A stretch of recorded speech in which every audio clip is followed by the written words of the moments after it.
আসসালামু আলাইকুম। আজকে আমি আপনাদেরকে অ্যালার্জির জন্য একটা ওষুধের নাম বলবো, যেটা খেলে আপনাদের উপকার হবে।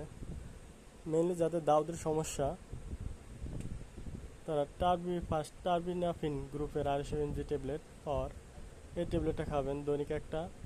ফ্লুকোনাজল 50, বয়স অনুযায়ী 50 এবং 150, এই ট্যাবলেটটা খাবেন। দুইটা ট্যাবলেট একসাথে দৈনিক একটা করে খাবেন, ইনশাল্লাহ এতে অনেক উপকার পাইবেন। আরেকটা আপনার ট্রিটমেন্ট আছে, এটা হচ্ছে আপনার ইট্রাকোনাজল। ইট্রাকোনাজল আপনার যাদের প্রচুর দাউদ, অতিরিক্ত দাউদ যাদের, তারা সকালবেলা দুইটা, বয়স অনুযায়ী সকালে দুইটা, বিকালে দুইটা, এইভাবে 10টা, দৈনিক হলো 4টা, এবং 10 দিন খাবেন একটা না। সকালে দুইটা, বিকালে দুইটা, এভাবে 10 দিন খাবেন একটা না। তারপরে একটা করে সকালে একটা, বিকালে একটা, এভাবে করে আপনার এক এক মাস থেকে 2 মাস খাবেন একটা না। ইনশাল্লাহ আপনাদের অনেকটা উপকার পাবেন দাউদ থেকে, ইনশাল্লাহ ভালো হয়ে যাবে আশা করি।